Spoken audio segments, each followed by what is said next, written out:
On a video call with her sister, my girlfriend laughed, "Relax, I'm just using him. I'd never marry a grease monkey."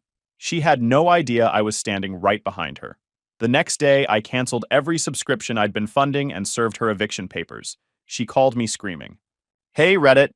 I overheard my girlfriend of 4 years laughing with her sister about how she's just using me, while I was planning to propose, thinking we were actually building something. What I did next made her go absolutely hysterical. Grab your popcorn and enjoy the shit show. Name's Devin, 35 male, and I run a custom motorcycle restoration shop outside Pittsburgh. We bring 40 to 70-year-old bikes back from the dead. Harleys, Triumphs, BSAs, old Indian Chiefs. The kind of machines collectors pay serious money for. The shop smells like metal shavings and penetrating oil. 3 bays, 2 lifts, walls covered in parts catalogs. Built it 8 years ago. Got 2 guys. Casper handles metalwork. Joey does paint and chrome. A real restoration takes 8 months and costs what a decent car costs. But when we're done, you've got something that'll outlive you. The business makes good money. I own the building. Drive a paid-off Frontier. Last year, the shop cleared $240,000. One restoration can run 30 to 60 grand depending on the bike. We had 3 in the bays right now. A 71 Shovelhead for a lawyer in Shadyside, a 58 Panhead that belonged to some CEO's dad, and a Triumph Bonneville some guy flew in from Texas to drop off. Been with April for 4 years. Met her at a barbecue. She worked in digital marketing. Pretty girl, seemed normal at first. Her family, though? Whole different thing. Her dad, Walter, was all right. Owns an accounting firm, asked smart questions. But her mom, Helena? Total country club nightmare. And Bianca, April's older sister. Works in HR, looks at me like I'm something stuck to her shoe. Every family dinner she'd make comments about how hard it must be to get clean after work. Last month, she'd asked if I'd ever considered opening a Jiffy Lube instead. More scalable, she said. 2 weeks before that, she told April she knew a great dermatologist for the grease stains on my hands. They weren't stains. That's what calluses look like when you actually work. Month before that, she'd sent April a job posting for a garage manager at Pep Boys and said it could be my big break into corporate. April showed it to me laughing. I didn't think it was funny. Bianca also had this habit of pronouncing motorcycle like it was 2 separate words. Motor. Cycle. Like she was talking to a toddler. But April always defended me. Talked up the shop, showed her mom photos. I thought we were solid. The apartment we lived in? My name on the lease. I covered it most months. I also paid for her Canva subscription, Adobe Creative Cloud, gym membership, Spotify Premium. About $230 a month. She needed Canva and Adobe for work projects, she'd said. Her company didn't provide software licenses. Found out later her company had enterprise accounts for everything. She'd been using my subscriptions to do freelance work on the side, pocketing the cash. 4 years of Sunday dinners. 4 years of Bianca's snide comments. 4 years of Helena asking when I was going to transition into something more stable. Then last Sunday, I found out exactly what kind of team we were. Sunday dinners at the Walters house had become routine over the years.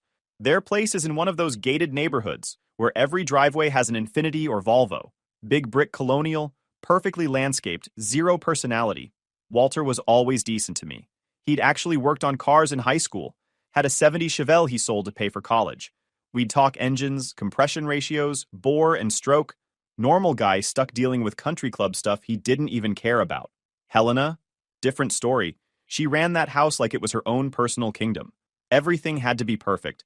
The napkins had to match the tablecloth. Dinner started at exactly 3 o'clock. If you showed up at 3:05, you'd hear about it. And every single time I came over, she'd find some way to remind everyone that I worked with my hands for a living. Devin, do you think you'll ever want to go back to school? It's never too late for a career change. Devin, Bianca's friend Rachel is dating a lawyer. They just bought a house in Sewickley. Do you know where Sewickley is? Yeah, Helena, I know where Sewickley is. It's where people with too much money and not enough problems live. Bianca was worse. She'd show up to these dinners with her fiancé Nick, some corporate guy who worked in medical device sales. They'd just bought a condo downtown, which she mentioned approximately 47 times per visit.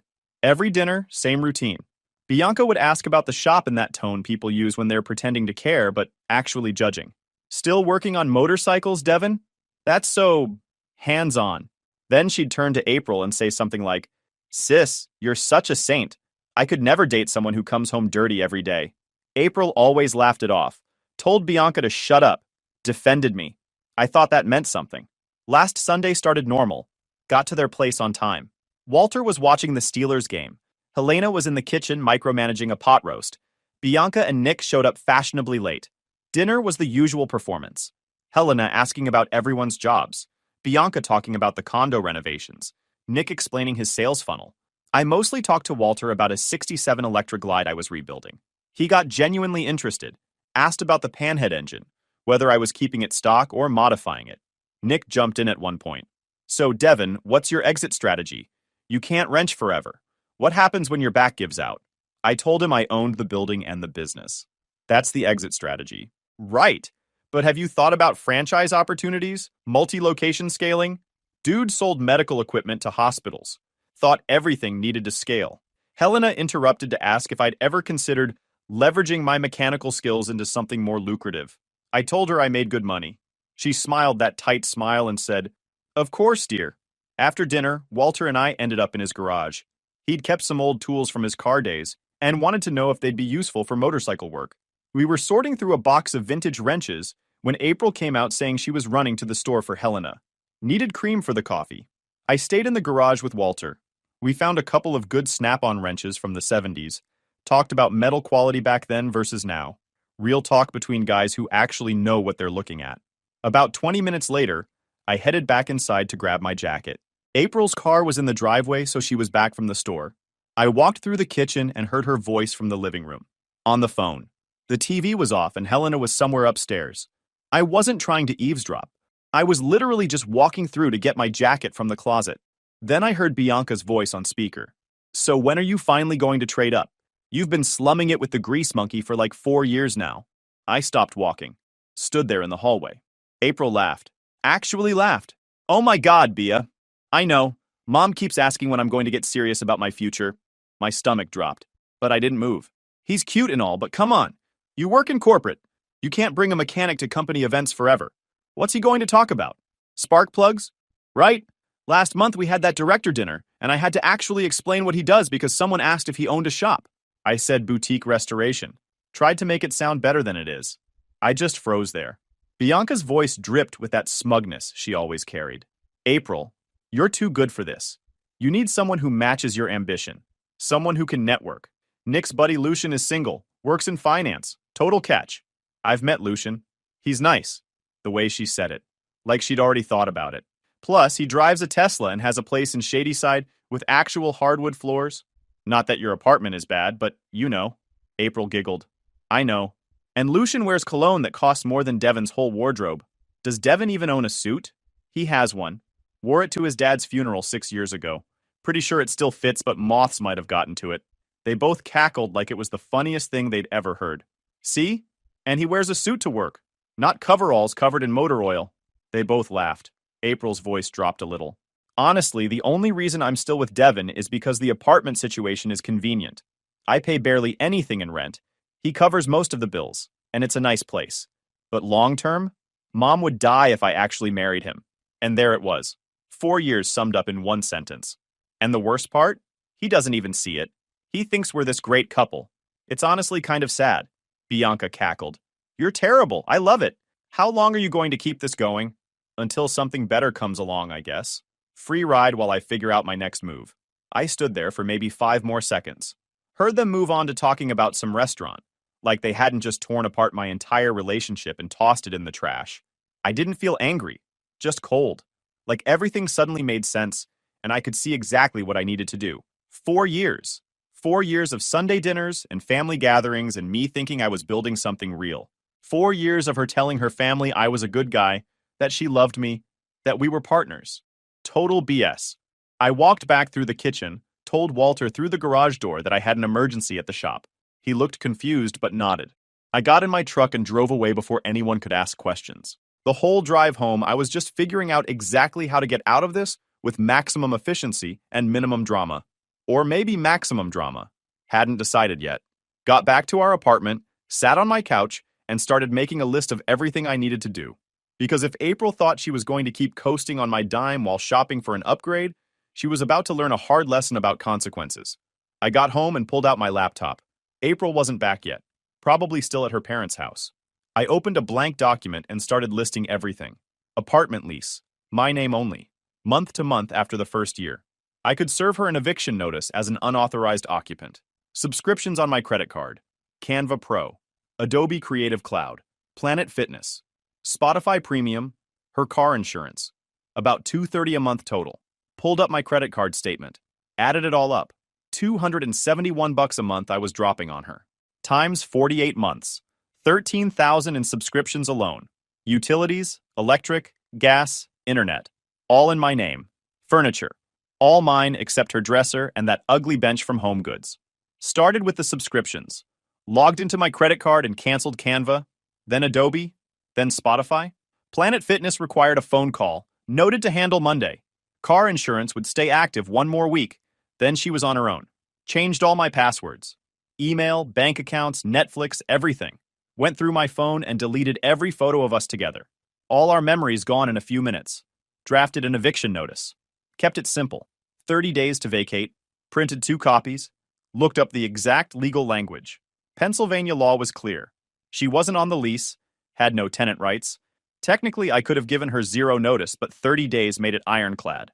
Around 7 April came home. Hey babe, where'd you disappear to? Everyone was worried. Had a client emergency. Old panhead started leaking. She bought it. She curled up next to me on the couch. I let her. No point tipping my hand yet. She scrolled through her phone while I watched the game. Probably texting Bianca. Went to bed early. She stayed up watching her shows. Or trying to. Pretty sure Netflix wasn't working because I heard her cursing at the TV around 10. Monday morning, I got to the shop before 6. Caspar showed up around 7. Found me already deep in a 72 shovelhead engine. Boss, you all right? I told him everything. He listened without interrupting. About time. Never liked her anyway. Why didn't you say something? Would you have listened? Probably not. Joey showed up around 8. Caspar filled him in. Joey's response was simpler. Dude, she's been using you. Burn it down. Around 10, I called Planet Fitness and canceled. The automated system tried to guilt me into staying. Are you sure you want to cancel? Your partner will lose access. Yeah, that was the point. Then called car insurance and removed her from my policy effective the following Monday. The agent asked if she had her own coverage lined up. Told him that was her problem now. At lunch, I drove to the apartment, left the eviction notice on the kitchen counter, put the other copy in a folder, looked around the place one more time. 2 years of thinking this was home. Now it just felt like a place I needed to get out of. Her stuff was everywhere. Makeup on the bathroom counter, shoes by the door. That stupid motivational quote poster she'd hung in the bedroom about living your best life. The irony wasn't lost on me. I grabbed that poster off the wall and tossed it in the trash. I grabbed a box from the closet and started packing my personal stuff. Photos, some books, a few things from the nightstand. Didn't take much. Most of the important stuff was already at the shop or in my truck. Texted my buddy Silas. Need a favor. You still got that rental in Lawrenceville? Yeah, why? Need a place ASAP. Willing to pay full rate. What happened? Tell you over food. Can I grab the key tonight? Say less. Unit's empty. Silas had been my friend since high school. Played football together. Worked construction one summer. Stood up at each other's weddings before his divorce. If anyone was going to have my back without asking 20 questions first, it was him. April texted around 2. Hey, why isn't Netflix working? Probably an issue with the account. Make your own. Can't you just fix it? Busy. She called at 5. I let it go to voicemail. Listen to it later. More of the same. Devin, what's going on? Why are you being weird? Call me back. Drove home around 6:30. She was on the couch holding the eviction notice. Face red. She'd been crying or was about to start yelling. Maybe both. The TV was off. Her phone was face down on the coffee table. She'd probably called everyone she knew before I got there. What the heck is this? I set my keys on the counter. Didn't raise my voice. Exactly what it says. 30 days. We've lived here for 2 years. I've lived here. You've been crashing rent-free. She stood up. The notice crumpled in her fist. How did you... I was right there Sunday. Heard the whole thing. You and Bianca. Her face went white. Her mouth opened, but nothing came out. 30 days. Find a new place. Devin, please. That conversation wasn't what? Real? Sounded pretty real when you were laughing about it. The crying started then. I'd spent 4 years folding. 4 years of making myself smaller, so she'd feel bigger. 4 years of ignoring the comments, the looks, the subtle jabs from her family because I thought she had my back. She didn't. Never did. 30 days, April. I'd start looking. Grabbed my gym bag from the bedroom. Walked past her standing in the living room, holding that eviction notice like it was written in a language she didn't understand. Left. Got Silas's rental key. Started planning my exit like it was a military operation. April launched her counteroffensive Tuesday morning. Crying phone calls started early. I was at the shop torquing head bolts on a 69 panhead when she called the first time. Let it go to voicemail. 3-minute message about how we needed to talk, how this was a misunderstanding. Ignored it. She called 6 times by 3 o'clock. I blocked her number. She switched to texting from her work phone. Devin, please just talk to me. You can't throw away 4 years over one conversation, I replied once. 30 days, start packing. Around 4, Helena called the shop. Casper answered, put her on hold, looked at me. It's the mom. Tell her I'll call back. You gonna? Nope. Helena left a voicemail. That edge in her voice she used when someone dared tell her no. Devin, April called, very upset. Kicking her out is completely uncalled for. Call me immediately. I didn't. Wednesday morning, April showed up at the shop. Dressed for work. That serious face on. I saw her pull into the lot through the office window. She sat in her car for a solid minute before getting out, probably rehearsing what she was going to say. Casper and Joey both stopped what they were doing when she walked in. The shop went quiet except for the radio playing some old Stones song. Devin, can we please talk? 5 minutes. Nothing to talk about. 27 days left. That conversation with Bianca was just stupid sister talk.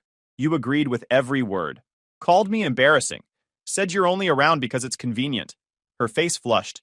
She glanced at Caspar and Joey, realized they were listening. Both of them were just staring. Can we do this somewhere private? Why? Worried about what people will think? She didn't have a response, just stood there. 27 days, April. Check Zillow. She left crying. Joey went back to polishing a fuel tank. Boss, you're ice cold. Just done. Thursday, the whole family showed up. Helena and Bianca. Power walking into the shop like they owned the place. They came in through the bay door, walked right past the employees only sign. Bianca was wearing heels. In a motorcycle shop. She stepped in a puddle of degreaser within 5 seconds and nearly ate it. Caught herself on a workbench. Helena didn't even notice, just kept marching forward. Helena went first. Devin, we need to discuss this. Nope, we don't. Excuse me? That tone. The one she used when the country club seated her at the wrong table. It's handled. Bianca jumped in. You're really throwing her out over one phone conversation? Over 4 years of being used. I kept my hands busy. Was reassembling a carburetor. Didn't even look up. Helena tried sympathy. Devin, I'm sure April didn't mean... She was laughing. Said the only reason she stays is because it's convenient. That you'd die if she married me. Helena went pale. Bianca's face fell. She said that on speaker. You were there, Bianca. Told her to trade up. Bianca stepped back. I didn't... I finally looked up. Made eye contact. I'm not good enough for your daughter. You made that clear every Sunday. Turns out you were right. I deserve better. Dead silence. Caspar was grinning. Joey had his phone out. Helena's face went red. How dare you? Every comment about my career. Every reminder that I work with my hands. You've been telling me I'm beneath her since day one.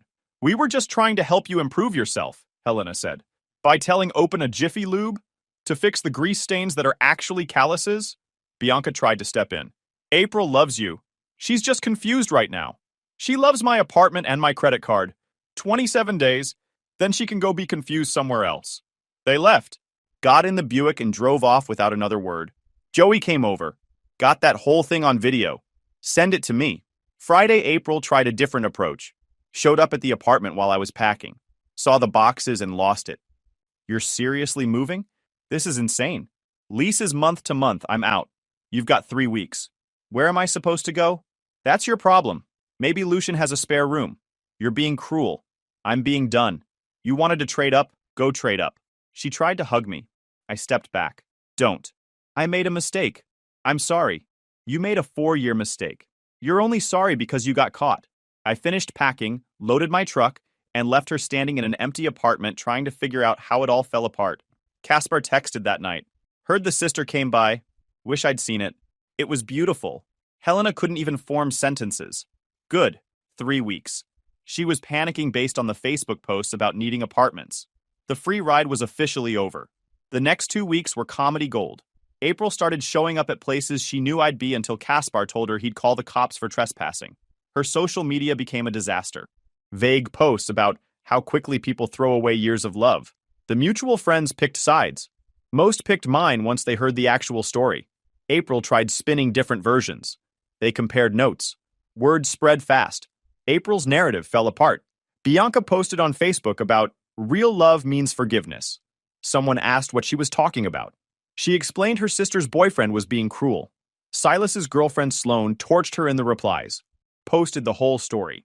Bianca deleted the post within an hour, but screenshots live forever. April's college roommate messaged me asking if the story was true. I sent her the video of Helena and Bianca at the shop. She replied with, "Holy crap, you dodged a nuke!" Then she posted in their group chat.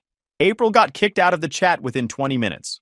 Then around this time, I met Alexis. She came into the shop looking for someone to restore a 1981 Honda CB900 her grandfather had left her. Worked as a tattoo artist at a shop in Lawrenceville. Showed up in ripped jeans and a tank top with ink covering both arms. Had grease under her own fingernails from trying to fix it herself. She wheeled the bike in on a dolly. Thing was rough. Seized engine, rusted tank, cracked seat. Full disclosure, I tried to rebuild the carbs and definitely made it worse. She had this way of talking. Just straight up and honest, no BS. I liked it. We talked bikes for 20 minutes. She knew what it meant to her grandfather. She wanted to actually ride it. Her hands had fresh scrapes from working on it. She asked smart questions. Wanted to understand the work. When I explained the teardown process, she pulled out a notebook and started taking notes. We scheduled the bike. Alexis left her number for updates. Joey elbowed me after she left. Dude, she's into you. She's a client. She's single. And she actually knows what a carburetor is. Come on. Fair point. I texted Alexis that evening about the bike. She texted back asking if I wanted to grab food and talk restoration timeline. I said yes. We met Thursday night. Talked about her grandfather's bike, my shop, her job. She'd been tattooing for 6 years and had insane stories. Had a guy last week who wanted his ex-girlfriend's name, covered up with a portrait of his new girlfriend. They'd been dating 3 days. I told her about ridiculous custom requests. The woman who wanted her deceased husband's ashes mixed into the paint of his old Harley. Did you do it? Yeah. Painted the tank deep metallic blue with his ashes in the clear coat. She cried when she saw it. Alexis got quiet. That's really cool. You do work that matters. We talked until the restaurant closed. We just enjoyed the conversation. Meanwhile, April's move-out deadline was days away. She'd found an apartment in Shadyside with 2 roommates. Downgrade, but that's what happens when you burn bridges. Saturday before her deadline, she showed up completely messed up. I signed the lease. Happy now? Ecstatic. Rent is $1,200 plus utilities. I was paying you $600. You were paying $600 when you remembered to, and I paid everything else. I can't believe you're doing this. You did this to yourself. I left. Last time I saw that apartment. That night, Silas threw a gathering. Close friends, food, good times. Alexis came. She fit right in with everyone. Silas pulled me aside. Bro, I like this one. She's normal. It's been 3 weeks. April sucked. This girl seems cool. He wasn't wrong. The subscription cancellations hit hard. Turns out she'd been using my subscriptions for her actual job. Productivity tanked. She had 3 client presentations that week. All of them needed graphics she'd normally make in Canva or Photoshop. Couldn't access either. Asked her company for emergency software access. They told her to use the enterprise accounts she'd always had. She had to admit she'd been using personal subscriptions instead. Her boss wanted to know why she was expensing software the company already provided. Awkward questions followed. Her supervisor put her on a performance improvement plan the following week. Missed deadlines. Quality issues. Unauthorized software usage. April posted a cryptic Instagram story about toxic work environments. Someone from her company saw it and reported it to HR. Gym cancellation killed her prepaid trainer sessions. Best part? Car insurance lapse. Got pulled over 2 days later. No insurance, no registration. Car impounded. State trooper pulled her over on Route 28 for a broken taillight. Ran her info. Insurance showed canceled. Registration was expired too. Had been for 3 months. She'd ignored the renewal notices because I usually handled that stuff. Impound fee was $350. Daily storage was $45. She didn't have the cash. Car sat in the lot for 6 days. Had to borrow money from Helena to get it out. Helena made her sign an actual promissory note, with interest. Silas sent me her Facebook post. Worst week, car towed, unexpected expenses, moving. Someone asked about the car. She blamed her ex. Sloane. That's not spite. That's consequences. Post deleted. Roommate disaster. One worked nights, one filmed TikToks. She was already trying to date some office guy. Not going well. Shadyside rent was 1,200, her third of 3,600. Silas's rental was perfect, 800 a month, could work on bikes in the lot. Alexis came by more, for her CB 900 or just to hang. Coffee, stories from the tattoo shop. One night we grabbed pizza. She showed me photos of her grandfather racing flat track. He died when I was 16. The CB 900 was in his garage. Dad was going to sell it, but I asked to have it. I showed her tear-down photos. Your grandfather would be proud. Thanks for taking this seriously. Devin, I know you just got out of something. Not rushing, but I really like hanging out. Same page. That night, April called from a blocked number. Devin, please. 30 seconds. I made a huge mistake. Been seeing a life coach. And I want to try again. Not happening. People change. You're just broke. I'll pay you back. I've moved on. Find someone else. Hung up. Blocked. Caspar texted. April just called asking me to convince you. What did you say? Told her to lose my number. Said you were seeing someone. Why? Because that tattoo artist is perfect. Maybe he was right. 3 months later, life had never been better. The shop was crushing it. We'd finished Alexis's grandfather's CB 900, and when she saw it, she cried. Original paint scheme, chrome perfect, engine running like a sewing machine. She'd taken it to a vintage bike meet and won best resto in her class. Came back grinning with a trophy and told me her grandfather would have loved it. We'd started officially dating about a month after her bike was done. No games, no wondering if she was embarrassed. She told everyone proudly that her boyfriend restored motorcycles, posted shop photos on Instagram, brought her artist buddies by to see projects. One of them ended up commissioning a 73 Ironhead restoration. Walter reached out, apologized for Helena's behavior, asked if I wanted to grab lunch. We'd been meeting up every few weeks to talk bikes and life. Turned out he'd been miserable in that country club world for years. Thinking about buying a bike himself, maybe a touring Harley for weekend rides. Helena's not thrilled about it, he said over lunch one day. I'm shocked. She'll get over it. I'm 62. If I want a motorcycle, I'm buying one. I helped him find a clean 2015 Street Bob. He picked it up last week, grinning like a teenager. Said it was the first thing he'd bought for himself in 20 years that Helena didn't approve first. Bianca had split from Nick. Heard he'd been cheating with someone from his office. The condo they bought was being sold. Karma's real. April? Spiraling. The LinkedIn posts about new beginnings had devolved into desperation. She'd bounced between 3 jobs in 2 months. The roommate situation fell apart. Moved again to a studio that cost more because it was trendy. Mutual friends kept me updated. I didn't ask, but people are always up for the drama. Then came the night that cemented my legend status. Silas's birthday. Rented out the back room at O'Malley's. This place with cheap wings and good atmosphere. Alexis came with me. Caspar and Joey showed up. About 20 people, all good vibes. We'd been there maybe 2 hours. I was at a table with Silas and Caspar arguing about the Steelers. Alexis was at a table with Silas's friends. Then the door opened and April walked in. Completely wasted. Fully stumbling, slurring. Hair messy, makeup smudged, wearing a dress way too formal for O'Malley's on a Thursday. Carrying a small box. The room went quiet. Silas looked at me. Bro, yeah. April spotted me and started weaving over. Bumped into a table, apologized to it.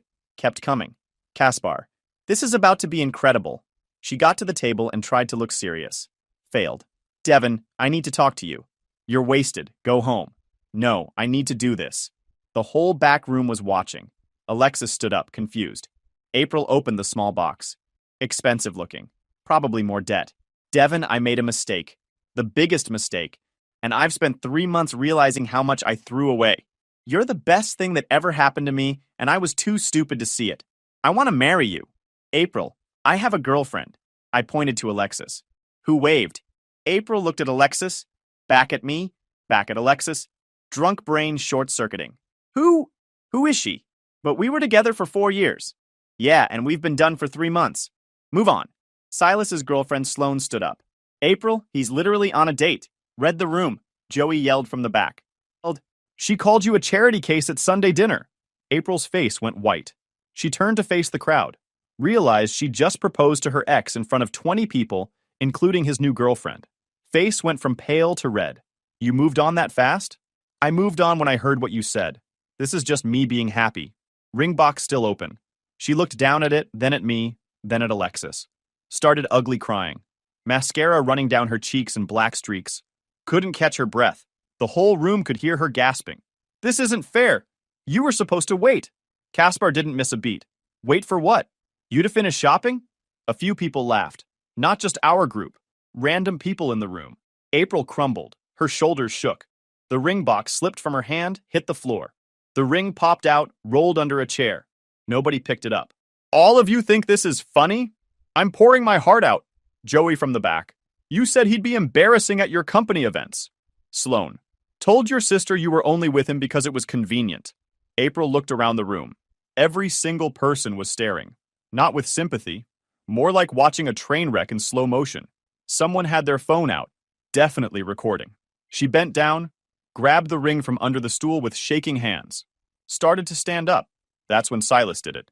He pulled out his phone, opened Venmo, and typed something. Hit send loud enough for people to hear the notification sound. My phone buzzed. Everyone close enough to see Silas's screen started cracking up. April froze. What did you just do? Silas held up his phone so the whole room could see. Just sent Devin a Venmo request. For 4 years of rent and subscriptions, you should have paid $28,800. Time to settle up. People were howling. Someone spit out their drink. The server was laughing. April's face went from red to purple. That's not... You can't just... Oh, I can, Silas said, waving his phone. It's public, too. Caspar pulled out his phone. Someone tagged her work account. Someone else yelled, Add the car insurance she never paid back, Silas typed. Good call. Adding another $3,500. The notification sound went off again. April looked like she was having an out-of-body experience. Someone screenshotted the request. That screenshot hit Instagram before she made it to the door. April looked like she was going to be sick. The ring box was shaking in her hands. Sloan leaned over to Alexis, loud enough for people to hear. I like your boyfriend's friends. Some guy in the room yelled out, Decline that request, brother! You don't owe her nothing! April snapped the ring box closed, turned and literally ran for the door. Slammed into a chair on the way out. Dropped the ring box, didn't stop to pick it up this time. Just kept running. Silas walked over, picked up the ring box from the floor, opened it. Squinted at the ring under the lights. Hold up. He turned to the server. You got one of those jewelry loops back there? The server, still grinning, pulled one out. Left behind by some pawn shop guy last year. Silas examined the ring. Then he started laughing so hard. What? Caspar asked. Silas held up the ring for everyone to see. Cubic zirconia. She was going to propose with a fake ring. The room lost it. Next round of wings on the house for that level of petty, the server announced. The whole place erupted in cheers. I just sat there shaking my head. She really came in here with a $40 fake ring. And the audacity of a millionaire, Joey added. Caspar raised his drink. To cheap women with expensive audacity. The room roared approval. Someone in the back started a slow clap. Then the whole room joined in. A standing ovation for the greatest public rejection O'Malley's had ever seen. The server brought over 3 free appetizers to me, Silas, and Caspar.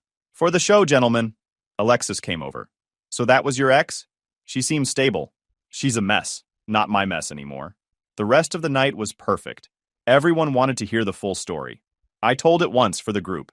People were dying. Someone called it the most justified revenge campaign in history. The shop was busy. Work meant something. I had friends who had my back. Walter and I grabbed lunch every couple weeks. We were planning a weekend ride through the mountains next month. April was back at her parents' house, probably getting lectured by Helena while Bianca judged from the next room. And I was here, happy, free, living proof that sometimes the best revenge is walking away and building something better while the person who used you implodes. Guys, we are so close to hit 100,000 subscribers on this channel. If you are not subscribed to the channel, please consider subscribing. It really helps hit that 100,000 mark. Thanks for making this dream come true.